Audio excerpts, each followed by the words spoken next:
ప్రకాశం జిల్లా సంతనూతలపాడు నియోజకవర్గం నాగులుప్పలపాడు మండలం పి నిడమనూరులోని ప్రభుత్వ సాంఘిక సంక్షేమ బాలుర వసతి గృహంలో 127 మంది విద్యార్థులకు సిబ్బంది శ్రద్ధగా సేవలందిస్తున్నారు. పాలు, టిఫిన్, భోజనం, స్నాక్స్ తో పాటు స్టడీ అవర్స్ ను పకడ్బందీగా నిర్వహిస్తున్నారు. పారిశుద్ధ్యం, స్నానాలు, వాష్రూమ్లను పరిశుభ్రంగా ఉంచుతున్నారని విద్యార్థులు తెలిపారు.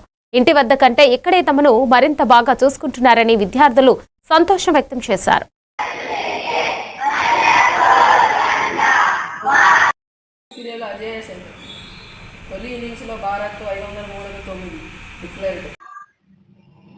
ఎన్ని గంటలకు టిఫిన్,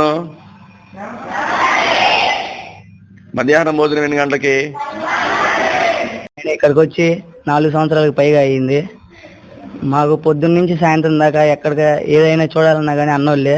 పొద్దున్న టిఫిన్ కాడి నుంచి సాయంత్రం డిన్నర్ దాకా ఏదైనా బాగానే వండి పెడతారు. స్కూల్లోకి వెళ్ళిన వాళ్ళు స్కూల్లో కూడా స్టడీస్ కూడా బాగానే ఉంటాయి. సాయంత్రం ఇక్కడికి వచ్చిన స్టడీలో కూర్చున్నప్పుడు కూడా సాయంత్రం సార్ వస్తాడు స్టడీ చదవడానికి. పొద్దున్నే కూడా సార్ వస్తాడు. ఆ సార్ బాగా మ్యాథ్స్ అన్ని సబ్జెక్టులు చదువుతాడు. అందుకని ఈ హాస్టల్ అంటే మా అందరికి చాలా ఇష్టం. Thank you. ఇంటి దగ్గర కంటే హాస్టల్లో కూడా బాత్రూమ్లు కానీ, స్నానం చేయడానికి కానీ, బట్టలు ఉతుక్కోవడానికి కానీ, ప్లెడ్జ్తో పాటు న్యూస్ పేపర్ చదవటం, పాలు తాగిన అమ్మంటనే మళ్ళీ ప్లెడ్జ్ నుంచి ఉంటారు.